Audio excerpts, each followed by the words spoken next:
Hello everyone, welcome to my YouTube channel.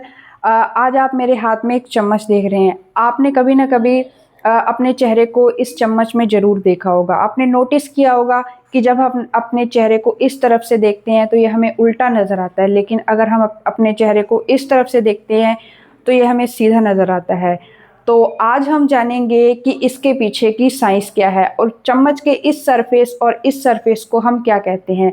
तो चलिए आज का लेक्चर शुरू करते हैं, जिसमें हम आज के इस टॉपिक को अच्छे से डिटेल से समझेंगे। इसके बाद आपको कन्वेक्स और कनकेव मिरर के कोई भी डाउट नहीं रहेंगे। तो चलिए लेक्चर को शुरू करते हैं। आज हम मेनली कनकेव मिरर और कन्वेक्स मिरर के बारे में जानेंगे। सबसे पहले देखते हैं types of mirror. Types of mirror कौन कौन से है? प्लेन मिरर और स्फेरिकल मिरर। प्लेन मिरर किस तरह का होता है? एक प्लेन सरफेस होता है, इसकी एक साइड पॉलिश्ड होती है, ये साइड हमारी पॉलिश्ड होगी और ये रिफ्लेक्टिंग होगी। इसका कंप्लीट लेक्चर पीछे किया हुआ है हमने, उसको आप जाकर चैनल पे देख सकते हैं। उसके बाद है spherical mirror. Spherical mirror is a part of hollow sphere whose one side is reflecting and other side is polished। कहने का मतलब क्या है कि स्फीयर है और उनको अगर हम कट करते हैं, मान लीजिए यहाँ से कट किया और ये अगर पॉलिश्ड सरफेस है और ये रिफ्लेक्टिंग सरफेस है, means reflecting surface toward the centre है, तो इसको जो इसका कट किया हुआ पार्ट है स्फीयर का, उसको हम बोलेंगे कनकेव मिरर। इसके बाद अगर यहां से हम कट करें और इसका अंदर वाला हिस्सा ये पॉलिश्ड हो और ये रिफ्लेक्टिंग सरफेस हो, यहां पे अगर हम लिखें ये हमारा पॉलिश्ड सरफेस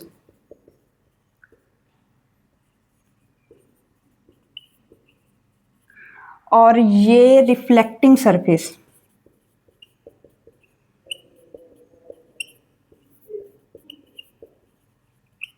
और अगर यहाँ पे ये वाला हिस्सा हमारा पॉलिश है और ये रिफ्लेक्टिंग है, तो इसको हम बोलेंगे कन्वेक्स मिरर। इसके हिस्से को हम काटते हैं। इन हिस्सों को कट करने के बाद आप देख सकते हैं ये कुछ इस तरह से नजर आ रहे हैं। ये हमारा होगा कनकेव मिरर और ये हमारा होगा convex mirror. Reflecting surface is toward the centre of sphere, means जो कनकेव मिरर है इसका जो रिफ्लेक्टिंग सरफेस है, ये वाला इसका रिफ्लेक्टिंग सरफेस है, वो toward the centre of the sphere, जिस स्फीयर का ये हिस्सा है उसकी तरफ जो होगा हमारा रिफ्लेक्टिंग सरफेस होगा। और जो कन्वेक्स मिरर है, reflecting surface is away from the centre of sphere. ये हमारा सेंटर है और ये हमारा रिफ्लेक्टिंग सरफेस है। रिफ्लेक्टिंग सरफेस सेंटर से अवे है, मतलब दूर है, तो ये हमारा कन्वेक्स मिरर। अगर हम इनको याद रखने का एक आसान सा तरीका देखें, यहाँ पे देखिए कनकेव, केव मीन्स गुफा, ये इसका हिस्सा रिफ्लेक्टिंग सरफेस है, वो एक गुफा की तरह बना हुआ है, तो हम इसको याद रख सकते हैं गुफा से।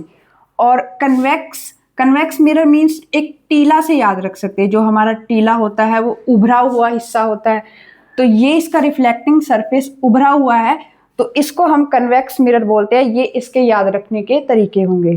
तो इसके बाद हम आगे चलते हैं। अब हम कन्वेक्स और कनकेव मिरर से रिलेटेड छोटी छोटी टर्म्स को समझते हैं। यहाँ पे हमने लिखा हुआ है centre of curvature, radius of curvature, pole, principal axis, normal, aperture. इन सबको बारी बारी से समझते हैं। सबसे पहला पॉइंट है centre of curvature. Centre of curvature हमारा पॉइंट होगा सी, मीन्स वही पॉइंट जो हमारे स्फीयर का सेंटर था, जिसका ये मिरर कन्वेक्स और कनकेव मिरर पार्ट हैं। तो इस सी पॉइंट को हम क्या बोलेंगे? Centre of curvature. Radius of curvature, radius of curvature हमारी वही रेडियस होगी जो स्फीयर की रेडियस थी, जिसका ये दोनों पार्ट थे, तो ये हमारा रेडियस ऑफ कर्वेचर होगा। उसके बाद pole, middle point of the spherical mirror.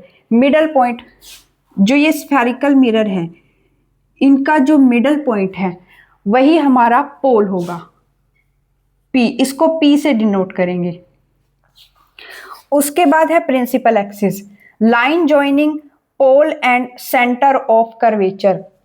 ये हमारा सेंटर ऑफ कर्वेचर है और ये हमारा पोल है। इन दोनों को एक जो ज्वाइन करने वाली लाइन है वो हमारी होगी प्रिंसिपल एक्सिस। मीन्स जो बीच से हमारी एक लाइन जाती है उसको हम बोलेंगे प्रिंसिपल एक्सिस। यहाँ पे भी जो ये लाइन है, यहाँ से बीच से जो लाइन जा रही है उसको हम प्रिंसिपल एक्सिस बोलेंगे। इसके बाद है normal, line joining any point of the mirror to the centre of curvature. यहाँ पे अगर हम कोई पॉइंट कंसीडर करते हैं और उस पॉइंट से और सेंटर ऑफ कर्वेचर को जब हम मिलाते हैं तो वो हमारा नॉर्मल, मीन्स एक परपेंडिकुलर लाइन। जब भी हम स्फेयर और सर्कल की बात करें तो उसके किसी भी पॉइंट को अगर हम सेंटर से ज्वाइन करते हैं तो वो हमारा एक नॉर्मल होता है। यहाँ पे भी अगर देखें तो इसको अगर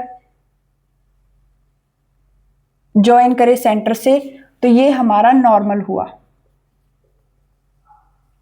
यहाँ पे ये भी हमारा नॉर्मल है।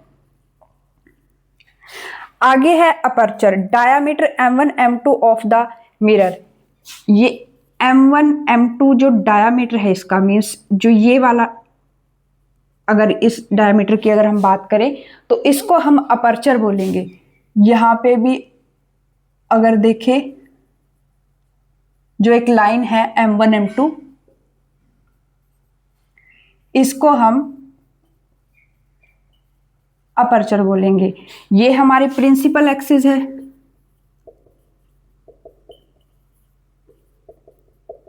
आप ध्यान दे सकते हैं कि प्रिंसिपल एक्सिस को हमने बोथ साइड एक्सटेंड किया हुआ है। ये लाइन ज्वाइनिंग पी और सी को तो वो ज्वाइन कर ली, लेकिन हमने इसको बोथ साइड एक्सटेंड किया है।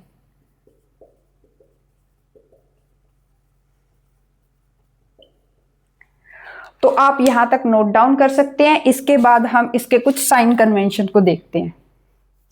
साइन कन्वेंशन को जब हम समझेंगे तो इमेज फॉर्मेशन को समझने में हमें बहुत ही आसानी होगी। तो यहाँ पे साइन कन्वेंशन क्या है, all distances are measured from pole. हमें कोई भी अगर डिस्टेंस को मेजर करना होगा तो हम पोल से मेजर करेंगे, या तो इधर या फिर इधर। इसके बाद देखिए जो डायरेक्शन ऑफ इंसिडेंट लाइट होगी वो हमारी इस तरफ से इंसिडेंट डायरेक्शन ऑफ लाइट अगर है, तो अगर यहां से हम डिस्टेंस मेजर कर रहे हैं इस side, distance along incident light, incident light की डायरेक्शन में अगर हम डिस्टेंस को मेजर कर रहे हैं तो वो हमारी पॉजिटिव कंसीडर करेंगे हम उसे। और against the light incident direction के मेजर कर रहे हैं किसी डिस्टेंस को तो वो हमारी नेगेटिव होगी। और प्रिंसिपल एक्सिस से अगर हम अबव कोई हाइट मेजर कर रहे हैं तो वो हमारी पॉजिटिव, और अगर डाउनवर्ड हम मेजर कर रहे हैं तो उसको हम नेगेटिव लेंगे। यही बात हमने लिखी हुई है। पहली बात वही कि सारी की सारी जो डिस्टेंस हम मेजर करेंगे वो हम पोल से मेजर करेंगे। The direction of incident ray is taken as positive. Incident ray की डायरेक्शन को हम पॉजिटिव लेंगे। And any distance measured along incident ray is positive and opposite to it is negative. वही बात कि इंसिडेंट लाइट की direction में कोई भी अगर डिस्टेंस को मेजर करना है वो पॉजिटिव, और उसके अपोजिट अगर हम मेजर करेंगे तो वो negative. Height above principal axis is positive and below principal axis is negative. Above कोई मेजर करेंगे डिस्टेंस को तो वो पॉजिटिव, और बिलो किसी डिस्टेंस को प्रिंसिपल एक्सिस से मेजर करेंगे तो वो नेगेटिव। इसके बाद कुछ और चीज़ों को हम देखते हैं, यहाँ तक आप नोट डाउन कीजिए। प्रिंसिपल फोकस, प्रिंसिपल फोकस क्या होता है, a point on principal axis at which parallel rays of light meets और appear to meet is known as principal focus. Means parallel rays of light होंगी, सबसे पहले उनको draw करते हैं। यहाँ से कोई parallel ray of light mirror के ऊपर पड़ी, ये हमारा पोल है, ये प्रिंसिपल एक्सिस, यहाँ पे हमारा पॉइंट सी होगा सेंटर ऑफ कर्वेचर, और ये हमारी रेडियस ऑफ कर्वेचर होगी। अगर इसकी बात करें तो यहाँ पे हमारा सेंटर ऑफ कर्वेचर है, ये पॉइंट हमारा पोल, तो हम पैरेलल रेज ऑफ लाइट लेते हैं, यहाँ पे भी, यहाँ पे भी। तो अगर हम नॉर्मल ड्रा करें, नॉर्मल क्या होगा, पॉइंट से सेंटर ऑफ कर्वेचर की तरफ एक पॉइंट नॉर्मल, यहां से भी अगर हम इस पॉइंट पे नॉर्मल ड्रॉ करें, ये अगर इन दोनों पॉइंट पे नॉर्मल ड्रॉ करें,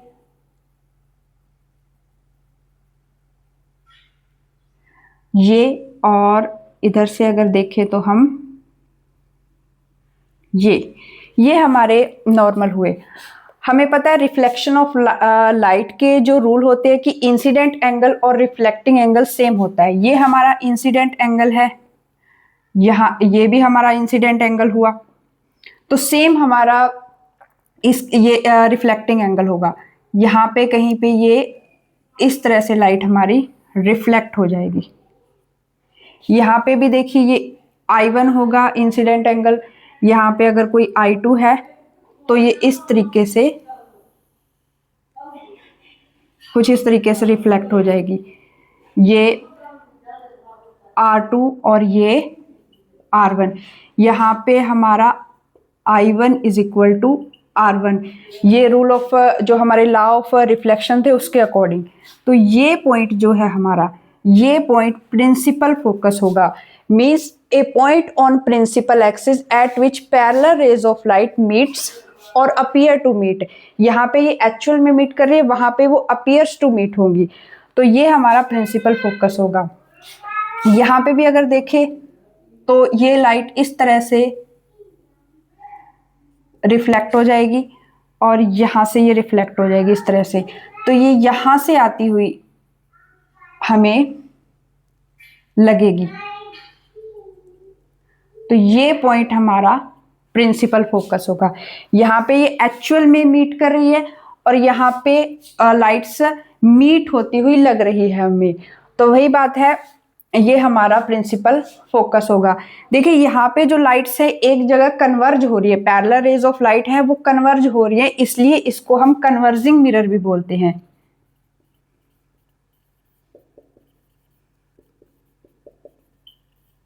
और जो ये हमारा मिरर है, देखिए पैरेलल रेज ऑफ लाइट है वो डाइवर्ज हो रही है, यहाँ पे तो मीट होती हुई लग रही है लेकिन ये एक्चुअल में डाइवर्ज हो रही है, तो इसको डाइवर्जिंग मिरर भी बोलते हैं।